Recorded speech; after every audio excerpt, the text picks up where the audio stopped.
నమస్కారం అండి. ఈరోజు ఒక ఇంట్రెస్టింగ్ టాపిక్ మీద మనం వీడియో చేస్తున్నాం. ఇది ఎంతోమందికి ఇది మేలు జరుగుద్దని నేను ఆశిస్తూ, అలాగే మీరు మేలు పొందాలని ఈ వీడియో చేయటం జరుగుతుంది. ముఖ్య ఉద్దేశం ఏంటంటే, ఇది మీ అందరికీ మంచి శుభాశీస్సులు కలిగించాలని చేస్తున్నాను అనమాట. ముఖ్యంగా రెంట్‌కి అంటే మన ఇల్లు అద్దెకుండేవారికి, లేకపోతే సొంత ఇల్లే ఆల్టరేషన్స్ అంటే వాస్తు దోషాలు ఉన్నప్పటికీ సరిచేయలేని వాస్తు దోషాలు ఉన్నప్పుడు, లేదా సరిచేయటానికి కావలసిన వనరులు లేనప్పుడు, లేదా సరిచేయటానికి ఇంట్లో కుటుంబ సభ్యులు అబ్జెక్షన్ చెప్పినప్పుడు, ఇట్లా రకరకాల ప్రాబ్లమ్స్‌తో ఉన్న వాస్తు దోషాల్ని సరిచేయలేని సందిగ్ధ పరిస్థితుల్లో చాలామంది ఉన్నారు. ప్రత్యక్షంగా నేను చూశాను. ఇలాంటి వారికి ఏం చేయాలి? ఏదో ఒక పరిష్కారం కావాలి. ఇంట్లో డబ్బు ఖర్చు పెట్టి చేయలేరు. ఒకవేళ డబ్బు ఖర్చు పెట్టినా ఇంకా మిగిలిన కుటుంబ సభ్యులు చేయనివ్వరు. లేదా రెంట్‌కి ఉంటారు. ఆ ఇంట్లో మనం అసలు ఏ పనులు, మార్పులు చేయడానికి అవకాశమే ఉండదు. ఇలాంటప్పుడు మనం ఏం చేయాలి? ఎట్లా ఈ సమస్యల నుంచి మనం బయటపడాలి? అనే దానికి ఒక చక్కని పరిష్కార మార్గం ఒకటి నేను మీకు చెప్తాను. అది ఎట్లా అంటే పంచభూతాలకు సంబంధించిన అంటే వాస్తు అనేది పంచభూతాలకు సంబంధించిన విషయం. మనం ప్రకృతి అంటే పంచభూతాలు 5 ఎలిమెంట్స్ అనమాట. అంటే భూమి, ఆకాశం, నీరు, గాలి, అగ్ని. ఇట్లా ఈ పంచభూతాలు సమాహారమే మన దేహం కూడా. అంటే మన మన బాడీని అంటే మన శరీరాన్ని, మన బాడీని గేహం అంటారు. అలాగే ఇంటిని మనం ఏదైతే మన ఇల్లు అనుకుంటున్నామో మన ఇంటిని ఏ ఇల్లు అయినప్పటికీ కూడా పెద్ద భవంతి అవ్వచ్చు, చిన్న పూరి గుడిసె అవ్వచ్చు, ఏదైనప్పటికీ కూడా దాన్ని గేహం అంటారు. గేహం అంటే ఇల్లు, దేహం అంటే మన శరీరం, మన బాడీ అనమాట. అట్లాగే ఈ రెండు కూడా ఇల్లు కానీ మన బాడీ కానీ పంచభూతాలతో నిర్మించబడి పంచభూతాల సమాహారంగా తీసుకుంటూ దీన్ని పంచభూతాలతో ప్రభావితం చేస్తూ దీన్ని మనం పంచభూతాలు మన బాడీలో ఉన్నాయి ఎక్కడెక్కడ ఏవేమి మనకి ఎట్లా ఉపయోగపడుతున్నాయో అలాగే మన ఇంటిలో కూడా అదే విధంగా ఉపయోగపడేట్టు మనం ఈ వాస్తు శాస్త్రాన్ని నిర్మించబడింది మన మహర్షులు. అదేవిధంగా ఈ వాస్తు దోషాలు ఏవైతే నివారణ చేయలేమో అలాంటి వారికి అంటే రెంట్‌కున్న వారికి కానీ, సొంత ఇల్లు చేయలేని వారికి కానీ, సొంత ఇంట్లో ఉండి ఆ మార్పులు చేయలేని వారికి కానీ ఇది చక్కటి పరిష్కారం అనమాట. ఇది ఎట్లా పూజా విధానం ఎట్లా చేయాలి? పంచభూతాలకు సంబంధించిన దీపారాధన. అంటే మనం ఇప్పుడు మనం పంచభూతాలని పూజించామంటే ప్రకృతిని పూజించినట్టు లెక్క అనమాట. ప్రకృతిని మనం రోజు ఆ గుడికి వెళ్తాం, ఈ గుడికి వెళ్తాం, మన ఇష్టదైవాన్ని ప్రార్థిస్తాం, ఎన్నో చేస్తాం, ఎన్నో పూజలు ఎన్నో నిర్వహిస్తాం, హోమాలు చేస్తాం, ఎన్నో క్రతువులు చేస్తాం. అన్నప్పటికీ కూడా మనకి పరిష్కార మార్గం లభించట్లేదు. కారణం ఏంటంటే ఇంటిలో వాస్తు దోషాలు ఉన్నప్పుడు ఇవి మనకి ఎంత చేసినప్పటికి కూడా మేలు జరగదు. అట్లాగే మనం చూసుకుంటే కనుక కొన్ని దేవాలయాల్లో వాస్తుకు విరుద్ధంగా ఉన్న దేవాలయాల్లో కూడా పెద్దగా జనసంచారం ఉండదు. భక్తుల రాకపోకలు చాలా అంతంత మాత్రంగానే ఉంటాయి. అలాంటి దేవాలయాలకు కూడా వాస్తు దోషం ఉన్నప్పుడు ఆ విధంగా భక్తులు తాకిడి లేకపోవడం జరుగుతుంది. అలాగే మన ఇంటికి కూడా మనకు కావాల్సింది ఏంటంటే వాస్తు మార్పులు చేసుకోలేని వాళ్ళు ఎవరైతే ఉన్నారో ఈ పూజా విధానం అంటే ఈ పంచభూతాలకు సంబంధించిన దీపారాధన చేస్తే మిమ్మల్ని వాస్తు దోషాల బారిన పడకుండా అక్కడి నుంచి సేఫ్గా మంచి ఇంటిలోకి మిమ్మల్ని ప్రవేశింపజేసేలాగా ఇది మనకి ప్రకృతితో ప్రసాదించబడిన పంచభూతాల దీపారాధన. ఇది ఎట్లా చేయాలన్నది నేను మీకు ఇప్పుడు ప్రత్యక్షంగా చూపిస్తాను. ఇప్పుడు మేడం గారు చేస్తారు. అది ఎట్లా చేస్తున్నారు ఏంటనేది మీరు చూడండి. ఇదే విధంగా మీరు మీ ఇంట్లో కనుక చేసుకుంటే మీకు మంచి ఫలితాలు వస్తాయని నేను ఆశిస్తున్నాను. నిజంగా నేను ఎప్పటి నుంచో ఇది చేస్తున్నాను. నాకంతా బాగానే ఉంది. మీరు కూడా చేసి ఇదంతా మంచి ఫలితాలు పొందాలని ఆశిస్తున్నాను. ఇప్పుడు మనం చూద్దాం ఈ విషయాన్ని. ఇప్పుడు ఇది మన పంచభూతాలకు సంబంధించిన ఒక భూమి అనమాట. అంటే భూమి అంటే మట్టి ఇది బోకుడు అనమాట. మట్టి బోకుడు ఇది ఒక మట్టి ప్రమాదాని కోసం పెద్దది. ఇది జనరల్గా మట్టి బోకుళ్ళు అంటే ఇట్లా మనకి పూజ చేసే విధానంలో ఇట్లా అంచు ఉండాలి. ఈ అంచు ఏదైతే ఈ అంచు కనబడుతుందో ఇట్లాంటిది ఎన్నుకోండి. రెడ్ కలర్ మాత్రమే తీసుకోండి. ఇలాంటిది ఎరుపు కలర్లో ఉండి ఇట్లాంటి అంచు లేకుండా ఉండకూడదు. అంచు లేకుండా ఉన్నది వేరు కార్యక్రమాలకు ఉపయోగిస్తారు. అది అప్రస్తుతం. మనకు మాత్రం ఇలాంటి అంచు ఉన్నది అన్ని చోట్ల దొరకపోవచ్చు. మీరు ప్రయత్నిస్తే దొరుకుతుంది. ఇట్లా ఎరుపు రంగులో ఉండి ఇట్లాంటి అంచు ఉండే ఇట్లాంటి బోకుడు తీసుకోండి. తీసుకున్న తర్వాత ఇది డైరెక్ట్గా మనం ఇట్లా పెడితే సర్ఫేస్ క్లియర్గా లేదు కాబట్టి అటు ఇటు పడిపోతుందని మనం ఒక చిన్న ప్లేట్ ఇట్లాంటిది, అంటే ఈ ప్రమిదని మట్టి పోకుండా బ్యాలెన్స్ చేయడం కోసం ఇట్లాంటి చిన్న ప్లేటు, ఈ చిన్న ప్లేట్లో ఈ విధంగా మనం దీంట్లో ఇన్సర్ట్ చేయడం జరిగింది. అంటే ఇది బ్యాలెన్స్ చేస్తాం అటు ఇటు పడకుండా. ఇది ఓన్లీ ఈ ప్లేట్ సపోర్ట్ మాత్రమే, దీనికి పూజకి సంబంధించిన ఇంపార్టెంట్ విషయం దీనికి ఏమి లేదు. మనకి ఇంపార్టెంట్గా తీసుకోవాల్సింది 5 పంచభూతాలు ఏవైతే ఉన్నాయో దాంట్లో ప్రధానమైనది భూమి. భూమి అంటే మట్టే కదా, మట్టి ప్రమిదని మనం తీసుకున్నాం. అంటే ఇక్కడ మనం తీసుకున్నది ఏంటి, మన పంచభూతాల్లో భూమిని తీసుకున్నాం. ఇక రెండేది 5 ఎలిమెంట్స్ పంచభూతాల్లో మొదటిది భూమి తీసుకున్నాం. తీసుకున్న తర్వాత దీంట్లో మన సృష్టిలో ఒక 70% వాటరే ఉంది. ఇది అందరికీ తెలిసిన విషయమే, సైంటిఫిక్గా కూడా మీకు అన్నీ తెలిసిన విషయాలే. ఇది ప్రకృతి పరంగా 70% వాటర్ ఉంది కాబట్టి దీంట్లో సుమారుగా 70% వాటర్ పోస్తాం. వాటర్ పోయండి,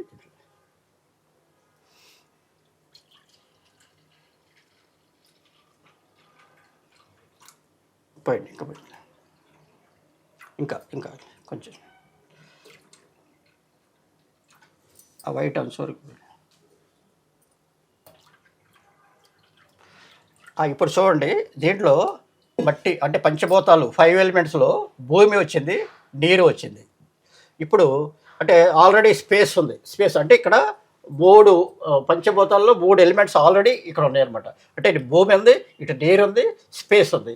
ఇప్పుడు మనకు కావాల్సింది అగ్ని ప్లస్ గాలి. అది ఇప్పుడు మన దీపారాధన ఏ విధంగా చేయాలని చూద్దాం. ప్రారంభించేటప్పుడు ఇలాగా కుంకుమ బొట్లు పెట్టాలి. పూజ స్టార్ట్ చేసేటప్పుడు మట్టి ప్రమిదకి ఇలాగ బొట్లు పెట్టుకోవాలి. చుట్టూ వాటర్ పోసాము. వాటర్ పోసిన తర్వాత దీపారాధన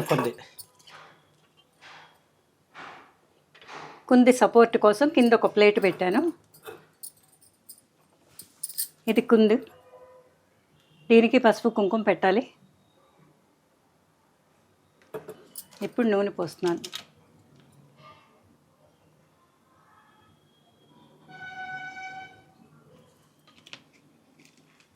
ఈ డౌరీ కూడా శ్రేష్టమైన నువ్వుల నూనె అయితే మంచిది. అవకాశం ఉన్నవారు ఆవు నూనెతో చేయొచ్చు, అవకాశం లేనివారు ఈ నువ్వుల నూనె అయితే మాత్రం చేయాలి. నువ్వుల నూనె కూడా మీరు ఒరిజినల్ నువ్వుల నూనె ఎక్కడ దొరుకుతుందో అది తీసుకొని చేస్తే చాలా శ్రేయస్కరం అనమాట. ఇప్పుడు దీంట్లో నూనె అంటే భూమి మట్టి పాత్ర వచ్చింది, నీరు వచ్చింది, స్పేస్ ఆల్రెడీ స్పేస్ ఉంది.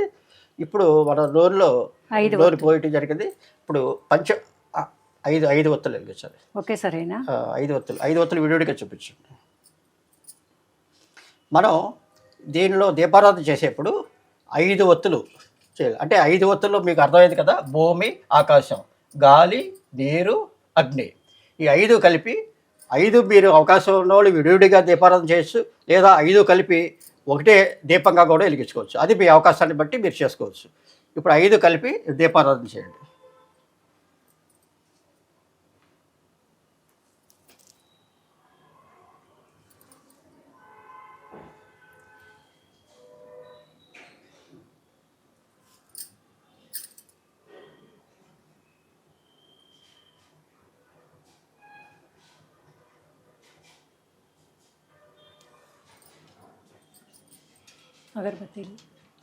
అగరబత్తీలు కాదు, దీపారాధన చేసేది. అగరబత్తి తర్వాత అగరబత్తినే వెలిగించాలి కదా.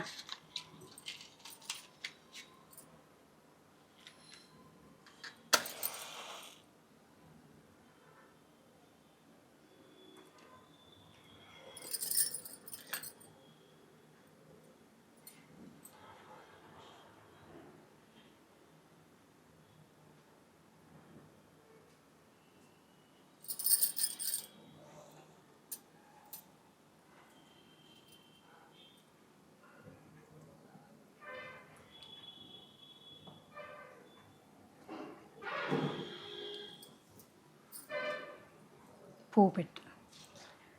హలో, ఇప్పుడు ఇక్కడ చూడండి, ఈ కింద ప్లేట్ ఏమో సపోర్ట్ కోసం ఇచ్చాం. ఈ కింద ప్లేటు ఈ ప్రమేద సపోర్ట్ కోసం ఇచ్చాం. ఇది ఏదైతే మట్టి పాత్ర ఉందో భూమి, నీరు, అగ్ని, వాయువు, స్పేస్ అన్ని పంచభూతాలు ఇక్కడ ఏర్పడినాయి. ఈ పంచభూతాలకి నిత్యం మనం మన మీరు మీ ఇంట్లో ఎక్కడైతే పూజ చేసుకుంటున్నారో అక్కడే ఈ దీపారాధన చేయొచ్చు. ఎలాగంటే మేము రోజు వేరే దీపారాధన చేస్తున్నాం కదా, మరి ఆ దీపారాధన చేయక్కర్లేదా అనే మీకు డౌట్ రావచ్చు. అట్లాంటి వారు ఎవరైనా ఉంటే ఆ దీపారాధన మీరు నిత్యంగా చేసుకునేది చేసుకోండి, దానికి ఏం సెంటిమెంట్ మీరు ఫీల్ అవ్వాల్సిన అవసరం లేదు. అది చేసుకుంటూ ఇదొకటి చేయండి. 2 కుందులు ఉన్నవాళ్ళు 2 కుందులు కూడా పెట్టుకోవచ్చు, 2 కుందులు కూడా పెట్టుకొని చేసుకోవచ్చు. అట్లా ఇది పంచభూతాలకు సంబంధించిన దీపారాధన కాబట్టి మీ ఇంట్లో ఎటువంటి వాస్తు దోషాలు ఉన్నా ఇది పరిహారం చేయడానికి చాలా అవకాశం ఉంది. ముఖ్యంగా మ్యారేజ్ కాని వాళ్ళకి ఇది మ్యారేజ్ అవ్వడానికి మంచి సుగమ మార్గం చూపిస్తుంది అనమాట. ఇది నమ్మకంతో శ్రద్ధతో చేస్తే మన ప్రకృతికి, అంటే మనం నిత్యం గాలి పీలుస్తున్నాం, గాలి ఒక్క నిమిషం మనం పీల్చలేకపోతే శూన్యం, ఏమీ లేదు. అట్లాగే మన స్పేస్ నుంచి మనం ఎంతో కొంత మన శక్తి తీసుకుంటున్నాం, పృథ్వీ నుంచి భూమి నుంచి శక్తి తీసుకుంటున్నాం, గాలి నుంచి మనం శ్వాస తీసుకుంటున్నాం. ఇట్లా ఇన్ని రకాలుగా మనం పంచభూతాలచే మన బాడీని నిర్మించబడింది. కాబట్టి మీరు ఈ పంచభూతాలని మనస్ఫూర్తిగా నమస్కారం చేసుకుంటే మీరు 100 మంది దేవుళ్ళకి మొక్కినట్టు లెక్క అనమాట. అందుకని మీరు నిత్యం ఈ విధంగా ఇట్లా చేసుకోవాలి. ఇది అంటే దీపారాధన గాలికి అటు ఇటు కొండెక్కకుండా ఇట్లా ఊరే సపోర్ట్ పెట్టామన్నమాట. ఇది అక్కలా తీసేది ఉంచండి. దీపారాధన కనపడదు. ఇట్లా మీరు నిత్యం ఎప్పుడు చేయాలి అంటే ఎప్పుడు చేయాలి, ఎక్కడ చేయాలి అనేది ప్రధాన సమస్యలుగా ఉన్నాయి. ఇంటికి మీకు ఈశాన్యంలో కానీ తూర్పు మధ్య భాగంలో కానీ అవకాశం ఉంటే మీ దేవుడి మందిరం ఎక్కడుంటే అక్కడ, అంటే ఆగ్నేయంలో ఉంటే మాత్రం మీరు అక్కడ చేయొద్దు. తూర్పు మధ్య భాగంలో కానీ తూర్పు ఈశాన్యంలో కానీ ఇట్లాంటి దీపారాధన నిత్యం మీరు చేసుకునే దీపారాధనలు చేసుకుంటూ ఇది కూడా చేసుకోండి. దీనివల్ల ముఖ్యంగా మనకుండే లాభాలు ఏంటంటే వాస్తు సమస్యలు ఏదైనా ఉంటే ఆ వాస్తు సమస్యలు, ఆ దోషాలు మన మీద పడకుండా, మన కుటుంబం మీద, మన పిల్లల మీద పడకుండా ఈ విధంగా చేసుకుంటే మనం ఇక్కడి నుంచి ఒక మంచి ప్లేస్కి, అంటే మంచి వాస్తు గల ఇంటికి వెళ్ళటానికి అవకాశాలు చాలా మెండుగా ఉన్నాయి. ఇది నేను దాదాపుగా ఒక 5 సంవత్సరాల నుంచి నేను చేస్తున్నాను. ఇది స్టార్ట్ చేసిన దగ్గర నుంచి నా లైఫ్ స్టైల్ కొంచెం చాలా మారింది. అట్లాగే నన్ను అనుసరించి చాలామంది చేస్తున్నారు. చేసిన వాళ్ళందరూ కూడా సక్సెస్ బాటలో ఉన్నారు. అది మీరు కూడా ఇట్లా ఈ విధంగా చేసుకుంటూ సక్సెస్ బాటలో ఉంటారని ఆశిస్తున్నాను. ఈ దీపారాధన చేయటం వల్ల ఎక్కువ సత్ఫలితాలు కలుగుతున్నాయి. ప్రతిరోజు చేస్తే చాలా మంచిది. 2 పూట్ల చేసినా పర్వాలేదు, మీ ఇష్టానుసారంగా ఉంటుంది. కానీ నమ్మకంతో చేస్తేనే ఏదైనా ఫలితం ఉంటుంది. సో అందరూ చక్కగా నమ్మకంగా చేయండి పంచభూతారాధన.